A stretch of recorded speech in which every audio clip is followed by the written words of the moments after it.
Okay, let's do record real quick. I noticed I had made a mistake in my class preparation, so that's why I was a little late here. Daisy Taylor, Rachel, Michaela, Zach, No Denford, Andrew, Colby, Joseph. Okay, so we are now one lecture late. That just means we're not going to start electricity today. We'll finish the heat engines and refrigerators today.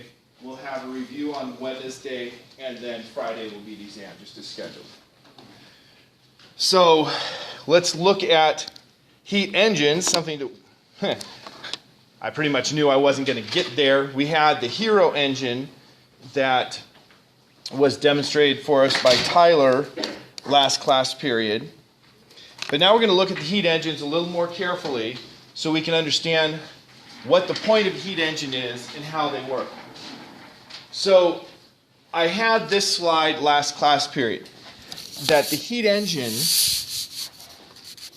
has as its entire goal to convert thermodynamic energy, which is essentially the kinetic energy of the little molecules, into mechanical energy, energy we can use.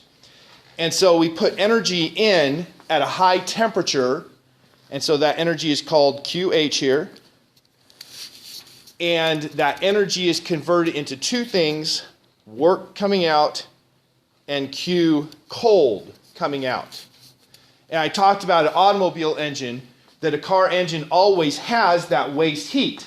If you grab the tailpipe of a running automobile, it will be hot because even though that temperature is cold compared to the temperature of the burning gasoline, it's still pretty warm. And there's a lot of heat being dumped out the exhaust. So for a heat engine to work, it needs to go through a cycle that repeats. And one of the interesting things to think about is the internal energy of the engine. The internal energy is the sum of the mechanical energies of all of the little particles, right? The kinetic energy of those particles, the energy in springs, which is what we call the bonds when we start thinking about how they work. And in essence, if you increase the temperature, you're going to increase all that energy. Things are going to move faster, right? So the internal energy goes up. So if you go through a cycle of a heat engine, go from start to finish of that cycle, if the internal energy goes up each time you do a cycle, then the temperature is just going to keep going up forever. Well, what happens to an engine if the temperature keeps going up forever? Yeah, eventually it's going to melt or blow up, or something catastrophic is going to happen. So it isn't possible to make a heat engine that runs that has the internal energy increase every cycle. Well, what about the other way? What would happen to the temperature if the internal energy decreased every cycle? It would do what? It's not what you said that I can't hear. Okay, it will have to stop eventually because your internal energy has a minimum possible value when you reach absolute zero. The thing's going to freeze. So to have a heat engine that continues to operate, it has to have the internal energy. Remember, U is our symbol for the internal energy, equals 0 for a cycle. And the first law of thermodynamics said the change in internal energy was equal to the heat added minus the work done by the system. And so what you have here is that change in internal energy for a cycle has to be 0, so that means the heat added minus the work done has to add up to 0. So if you look at my picture here, QH, was QH going into, this black circle is my heat engine, was QH going into it or going out? Going in. QH. Yeah, the black circle here. This is my system. So QH was going in. So that was heat added. What about the QC? That's coming out, so that's a negative heat added, right? It's a heat leaving. And so my heat added is Q at high temperature minus Q at cold temperature. And then we look at the work. Is this work done on the system or work done by the system? It's work done by the system. So work done by the system is equal to that work. And so then I put that into my first law of thermodynamics.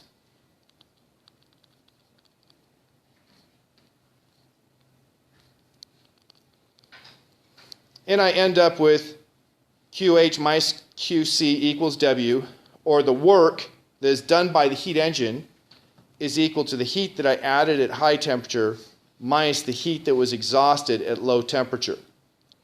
And so that's where this equation that's shown at the, well, the equation at the top is slightly different, but it's the same outcome.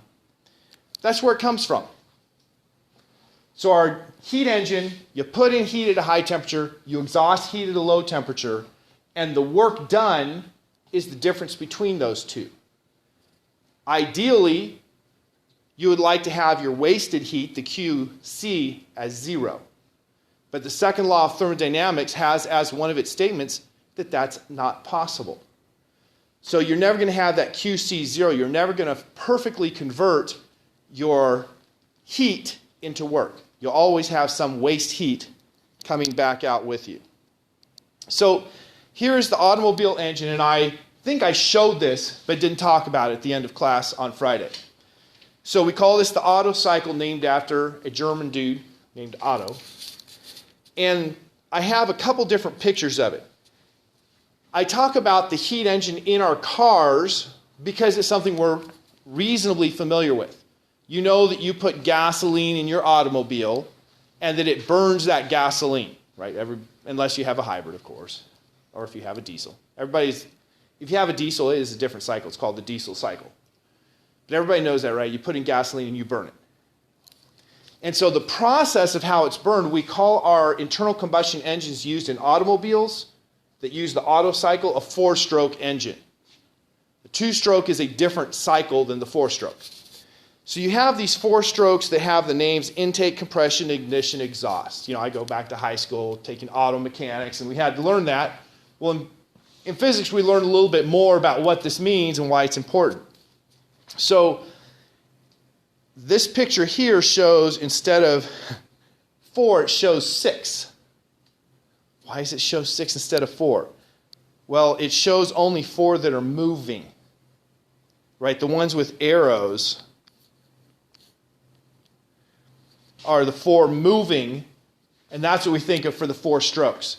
Up, down, up is 1 stroke, down is another stroke, up is the 3rd, and down is the 4th. So that's why we have the 4 strokes. But we have 2 that are stationary that we need to talk about. So let's go through how the car engine works. So we'll start here. You start with the piston up at the top.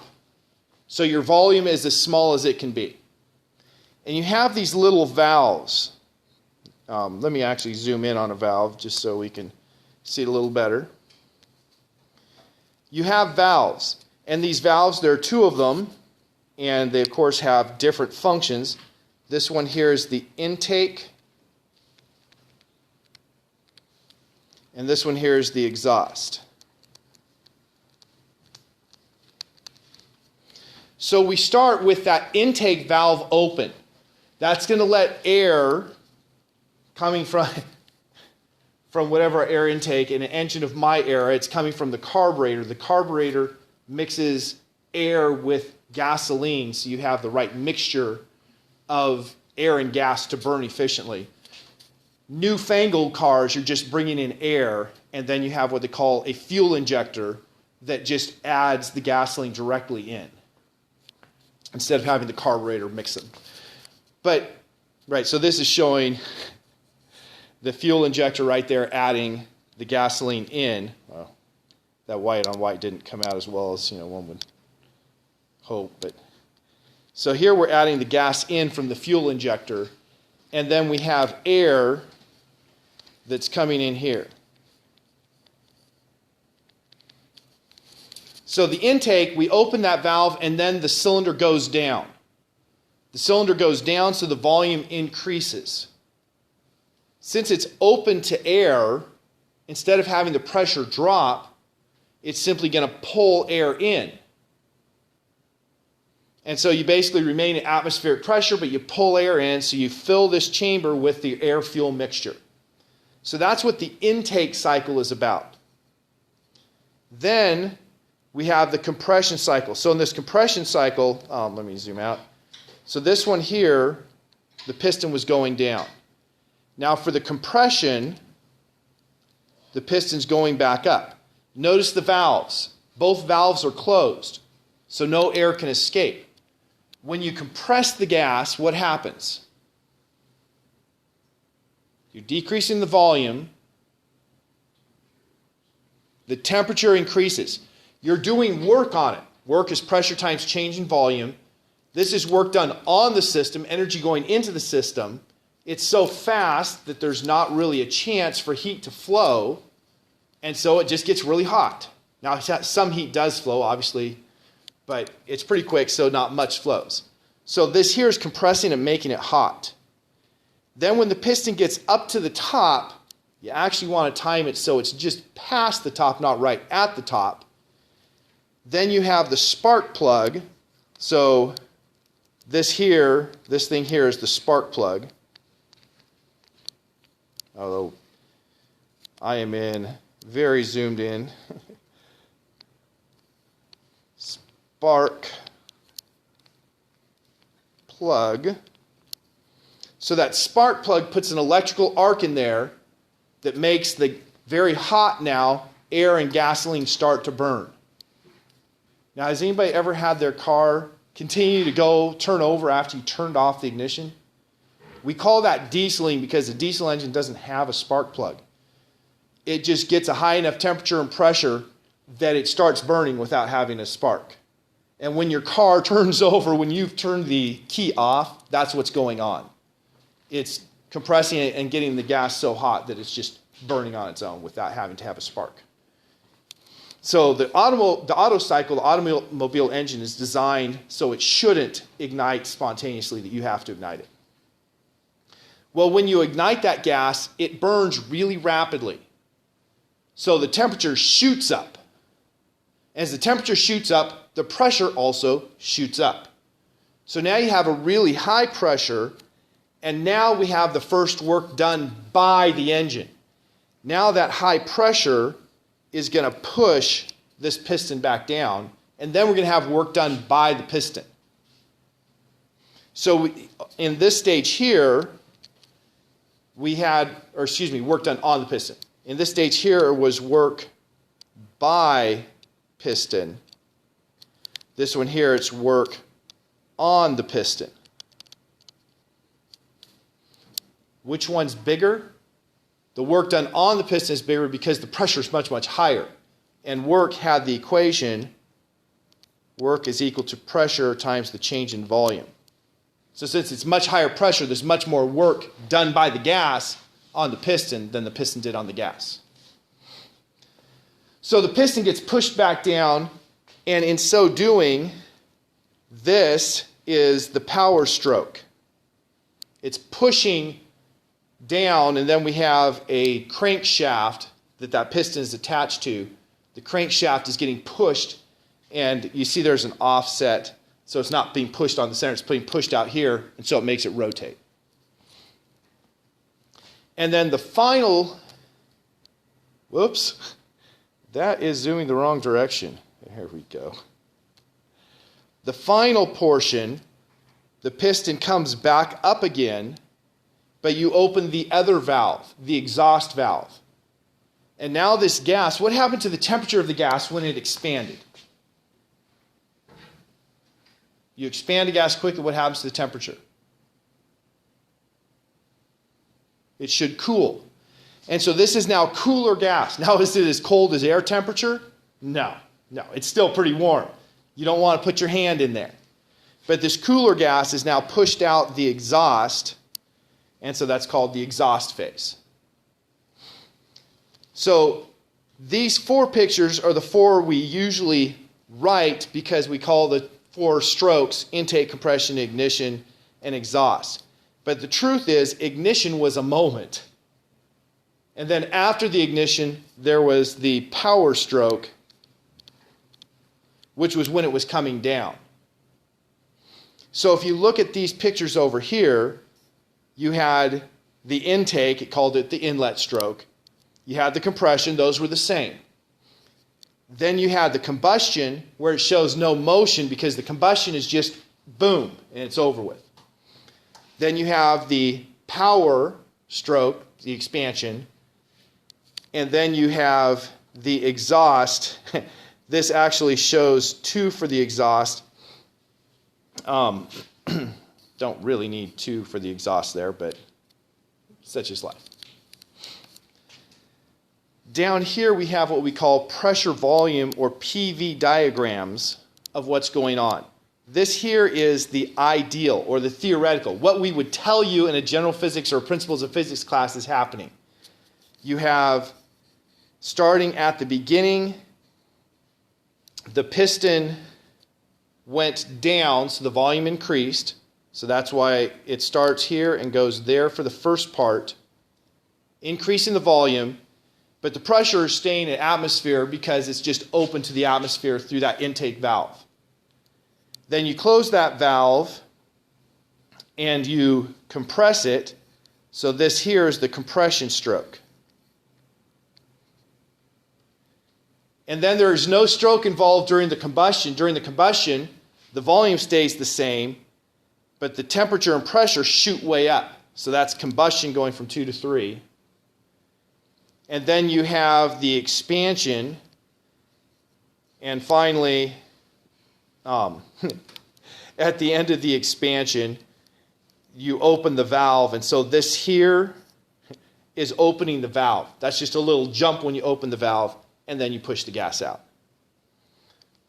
What's the difference between the ideal and the true? Well, the true is much more curvy lines because nothing is super distinct. But that's how an internal combustion engine works. Now, some things to think about. You put gasoline in your automobile. How do you choose which pump to use? There are 2 things you generally think about. Okay, one thing you generally think about. Price. That's what we all think about. I swear I'm probably doing the wrong thing with my car because that's what I think about as price. What are the 2 things that you see on the pump to tell you about the gasoline? Okay, the octane level. Well, that's the biggest one, except for there's one that is becoming more and more common, ethanol. Those are 2 things that are going to affect your car. So I know we're not a chemistry class. I know I've spent 20 minutes and I've gone through 1/10 of my class slides. But let's talk about what these are because they're important and they're related to physics. So first of all, the octane. You may or may not have taken a chemistry class in high school, but octane is a name for a carbon chain that has 8 carbons all singly bonded. Octane burns. Longer chains burn more slowly. Shorter chains, like let's say propane, which is just a single, single. Butane for, am I right that propane is a single? No, that's methane. Methane, I don't remember. I need to spend some time with my names. Anyway, you have the lower the number of carbons, the faster it burns. The higher the number of carbons, the slower it burns. Now, you would tend to think, well, I want my gas to burn really quick in my car. But the fact is, you don't want it to burn really quick. If it burns too quick, it hits the piston too hard. So you want it to burn a little bit slower. And the higher the octane number, the slower it's going to burn. And so some cars are made so that you want it to burn quicker, and some you want it to burn slower. And so the ones that are made so they can burn quicker, they can use lower octane. The ones that are made so that you want it to burn slower, they use a higher octane.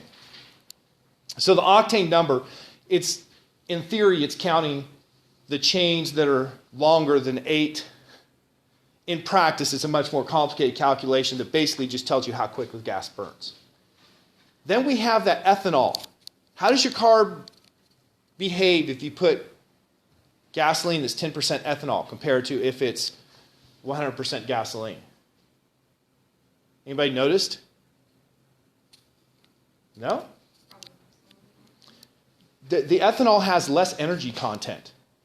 And so you don't get as much energy if you have ethanol in your gasoline. So that means, by its very nature, the ethanol should be cheaper if you're just paying by energy.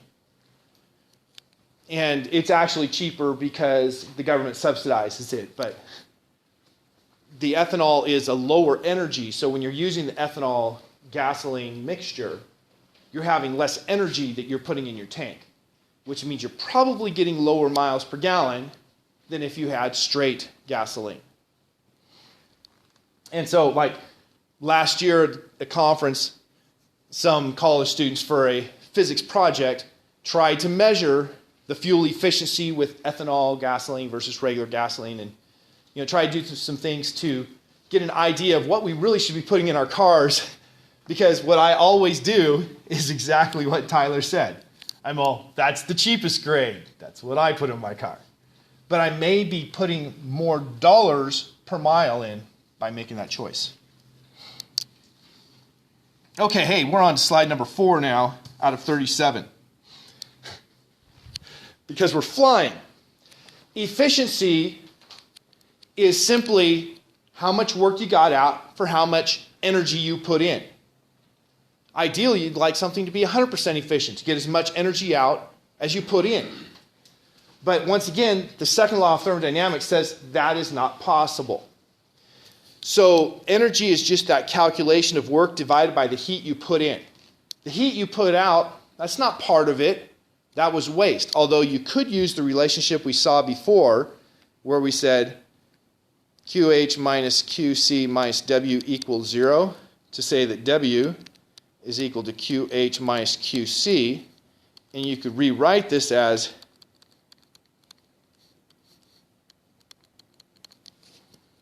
that. It means the same thing, but it kind of is a little more confusing because it doesn't have work in there, and work is the output. That's really what you want out of this thing. Now I think I have a couple clicker questions here, and I at least have one, so I thought at least partially right. What's the goal of a heat engine? I've done all this talking about a heat engine. What's its goal?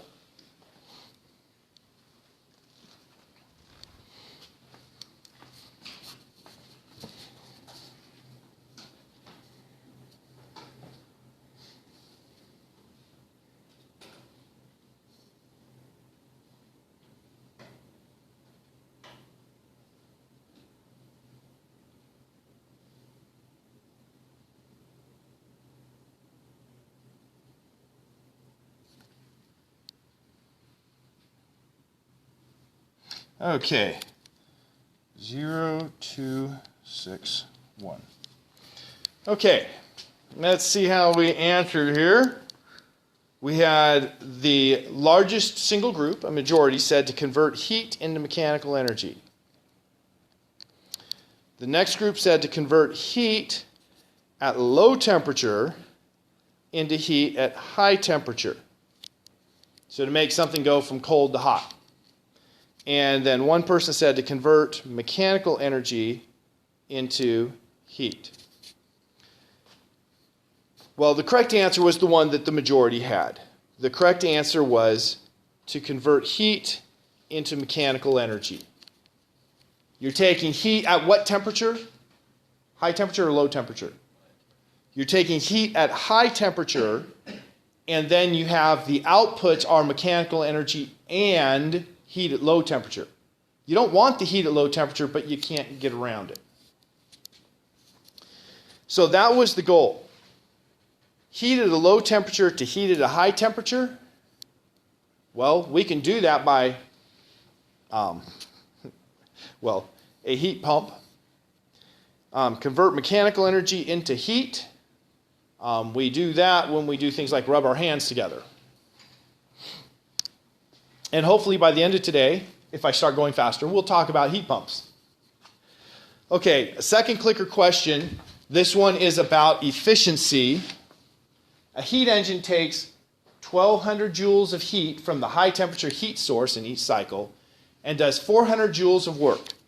So we have Q high is 1,200 joules, the work is 400 joules, and then asks, what's the efficiency?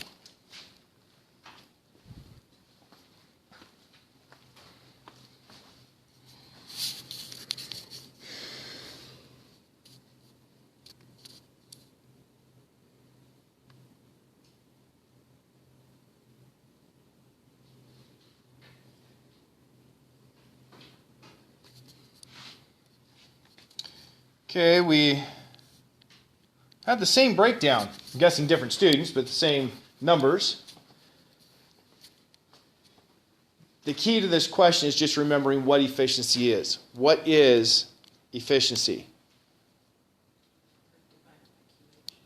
Okay, it's what we get out, the work, divided by what we put in QH. Now this gave us 1,200 joules of heat was QH. So I can put that 1,200 joules on bottom. And it says, does 400 joules of work, so put the 400 joules on top. Joules divided by joules is going to cancel out, so there's no units here. 4 divided by 12 is 1 divided by 3. So that's equal to 33%. Would you consider that a good heat engine or a bad heat engine? It turns out that's a reasonably good heat engine. That's pretty much what our automobiles are doing. You're basically throwing away 2/3 of the energy because that's as efficient as they can make them. In fact, we'll learn hopefully about the Carnot cycle that tells you, yeah, right there, about the Carnot cycle. The Carnot engine is a theoretical engine. There is no such thing as a Carnot engine. A Carnot engine has a requirement that you run it so slowly that it would take an infinite amount of time to do one cycle. Hence, it's not a real engine. But the Carnot cycle that was devised by Sadi Carnot is a calculation that allows you to determine what the most efficient possible engine is. Now, the Carnot cycle has an adiabatic expansion. What does adiabatic mean?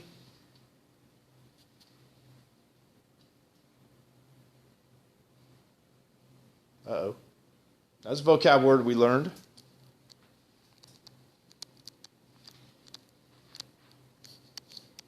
No heat. Has an adiabatic expansion and isothermal contraction. What does isothermal mean?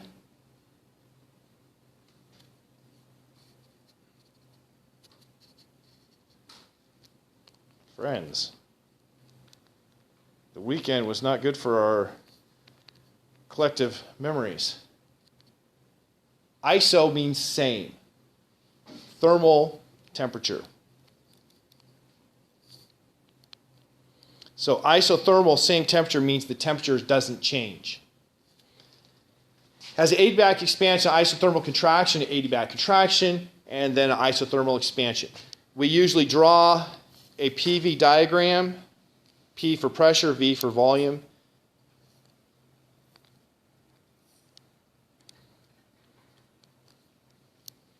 It goes like this. This one here is isothermal, constant temperature, expansion. This here is an adiabatic expansion.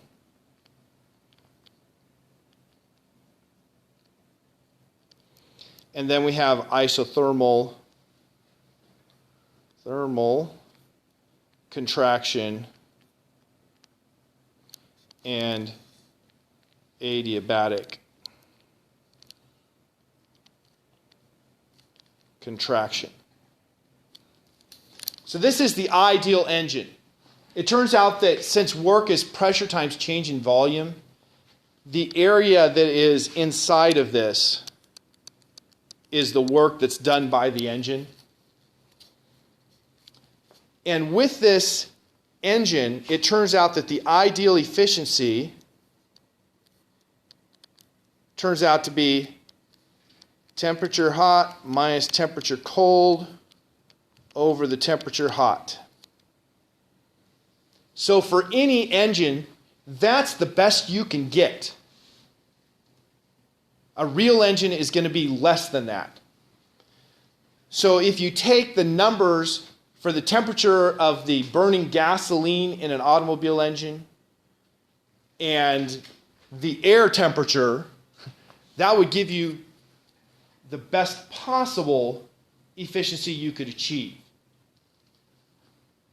And like I said, it's going to give you somewhere that's, I think, around 40% or something. And so if you have an engine that's 30% efficient, you're getting close to that theoretical 40%. And so it's a pretty good engine. Just because thermodynamics tells us we can't exceed this range here. Now, I didn't look up the temperatures for burning gasoline to do the calculation for the Carnot efficiency. But that's the point of the Carnot engine. I still have this in Zoom, I forgot. The point of the Carnot engine is it tells you what the theoretical best engine could be.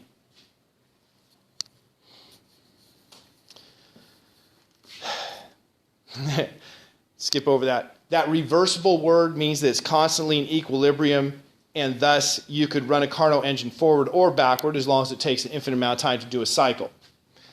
Here are pictures showing those four phases that I showed in a PV diagram for the Carnot engine. And so you see the same words: isothermal expansion, adiabatic expansion, the isothermal compression, the adiabatic compression. And notice the Q hot is going in during the isothermal expansion. That's when you have a high temperature, you're keeping that temperature constant and letting it expand. And then the isothermal compression is when the heat is going out, because adiabats mean no heat.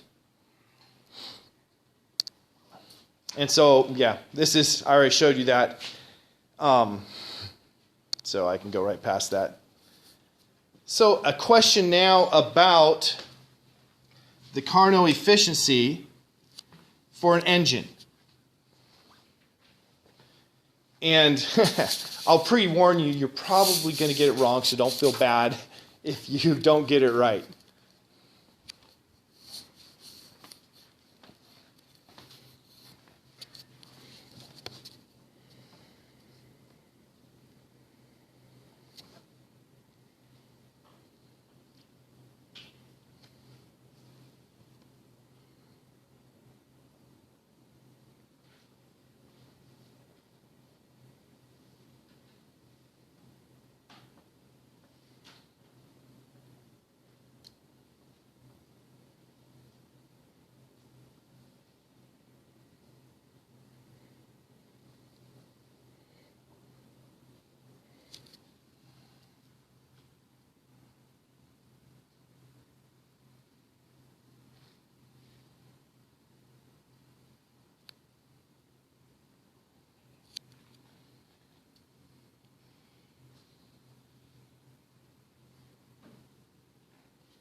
Okay, Joe's careful calculations paid off.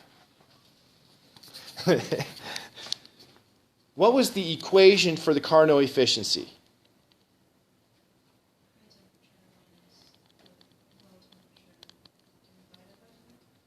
Okay, now that seems real simple, right?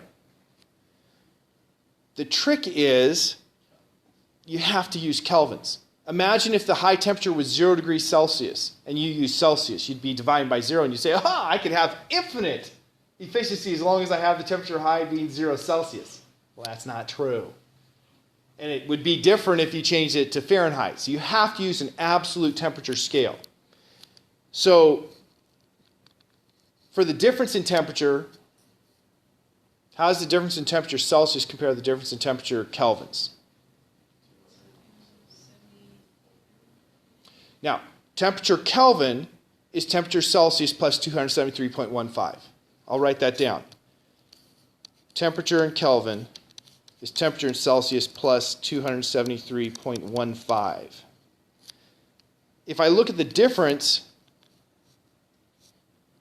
so we don't think it's cold, the temperature hot minus temperature cold is going to be 400. 400 plus 273.15. There's my temperature hot. Minus 120 plus 273.15. Plus 273.15 minus 273.15. The 273.15s cancel out when I do the difference, or that is, they add up to 0.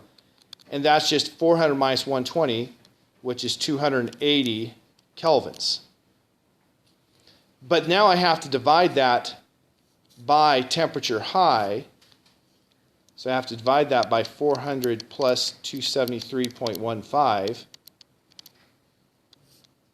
That's 673.15 kelvins. So now I have my 280 divided by 673.15. And which answer did that give me? Joe?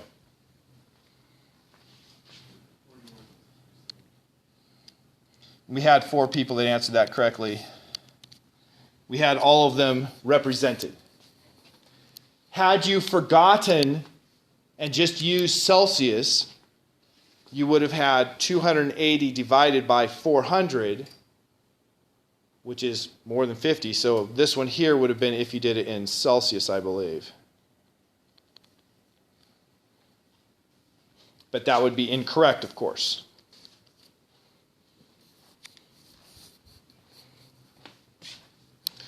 So, that gives you some idea about possible efficiencies you can have.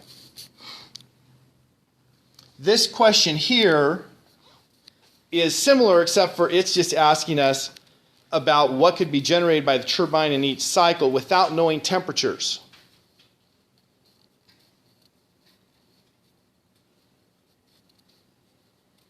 I think this is supposed to be the same, the Carnot efficiency. I'm going to write that down.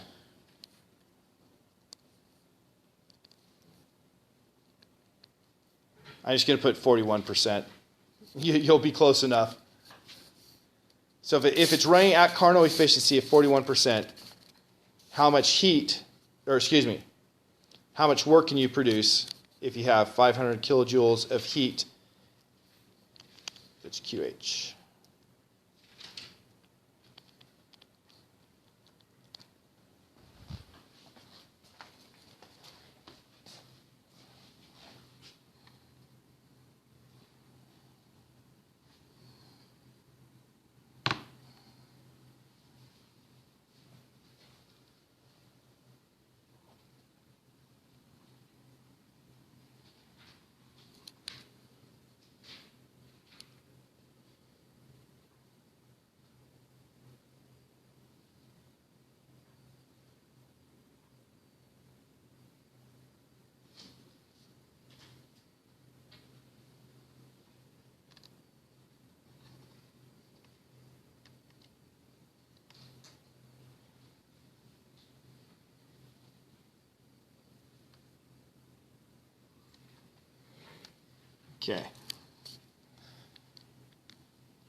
Okay, the 7 here were correct because you just take the efficiency is equal to what you get out the work divided by what you put in.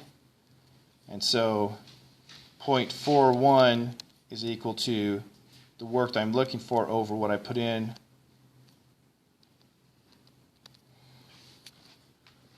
Multiply across 500 times 0.41 is 205. Why does it say 208? Because it was like 41.3%, not 41%. So just making sure we remember what the efficiency is. I'm going to skip past this. There's another clicker question, but I'm going to skip past it because we only have like 10 minutes left. Refrigerators and heat pumps. A heat engine had as its goal to convert thermal energy, heat, into mechanical energy, work. A heat pump is exactly the reverse. A heat pump, if you look at the picture, the heat pump has work going into it, and the Q cold is going into it, and the Q hot is coming out. Now, something you may have noticed, we had the sizes of these arrows are proportional to how big the heat and work are. And so the size shows you just from the picture. Of course, we're going to have the same rule as before. QH minus QC is equal to work. That's still going to have to be true. But it's running the opposite direction. You're putting work in to move heat. But one thing you notice is, what is heat leaving, the hot or the cold? It's leaving the cold. And where is it going? To the hot. What does the second law say heat naturally does? It goes from hot to cold. So you are putting work in to make heat flow the opposite direction that it naturally flows. That's why it's called a heat pump. You're moving heat the opposite direction it would naturally flow. Don't need a water pump if you have water up in a tank and you want it to come out of the spigot down here. You just let gravity feed it because that's the way it naturally flows. But you need a water pump to get water up to that tank. The heat pump is pumping the heat. Now, when you're pumping the heat, I can give you a simple example of a heat pump. I can have a conveyor belt, and that conveyor belt runs by a gasoline engine. And then I put coal on my conveyor belt. That coal has a lot of chemical energy that can be used to create heat. And there is really no relationship between the amount of gasoline I put in my pump and how much coal I put on the conveyor belt, right? So I can move a lot more heat than I had to put in work. And that's true of a heat pump as well. In fact, a heat pump, the worst possible heat pump, would have no Q cold, and the Q hot would be equal to the work. Which means that you would have the heating you did is exactly the work you put in. If you're wanting a heater, if you use a space heater like in your dorm room, let's say you think it's cold, so you have a little space heater to warm it up. I control the thermostat for 3 offices. The other 2 people have little space heaters because they think it's cold. Well, that space heater is directly converting energy into heat. So the amount of heat that comes out is equal to the energy, the work that went into it. That would be what a worst ever heat pump does. Anything better than worst ever is going to be cheaper to run because it's going to do more heating for the same amount of work. So heat pumps are definitely better than simply having a space heater. Now, how does the heat pump work? Well, it's a little bit tricky. Now, a refrigerator and a heat pump are the same thing. They're optimized for different purposes. A refrigerator is optimized to remove as much Q cold. A heat pump is optimized to deliver as much maximum QH. But they're still the same basic device, it's just how they optimized them. So let's look at how these things work. Not on this page. I'm going to skip over that as well. Here, a refrigerator. A refrigerator has a pump, an electric pump. That's what does the work. And it has a coil that is inside the refrigerator and a coil that's outside the refrigerator. I'm actually going to go ahead because I think I might have a better picture on the next slide. And if I don't, I'm going to come right back. Yeah. It's slightly better because it shows the Qs. That's a very small difference.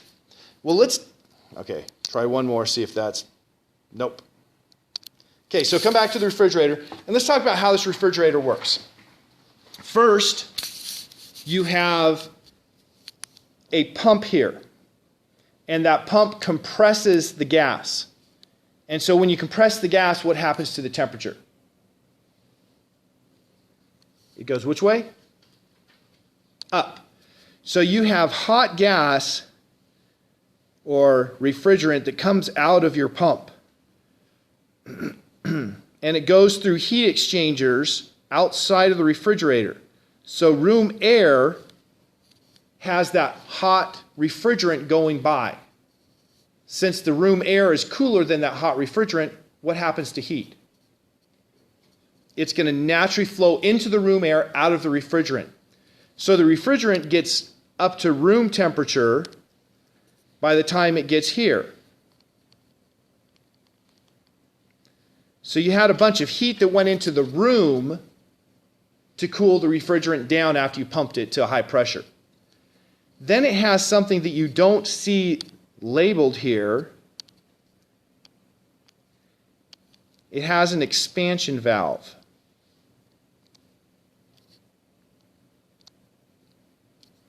Which allows the refrigerant now to expand into a lower pressure region inside the refrigerator. When the gas expands, what happens to the temperature? It goes down. So you had room temperature gas, now you let it expand and it cools down to, let's say, instead of being 20 degrees Celsius, it goes down to minus 30 degrees Celsius because of the expansion.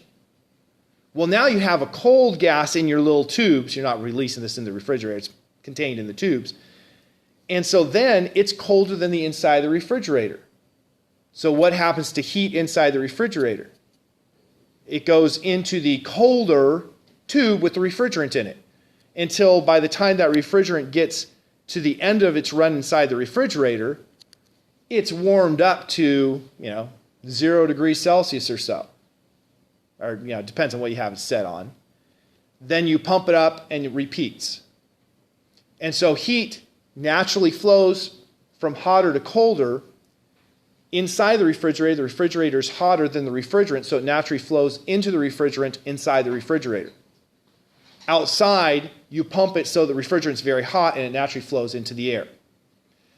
Now, in this process, you have effectively removed heat from inside the refrigerator and deposited it in the house. Now, which one is always bigger, Q hot or Q cold? Q hot is always bigger.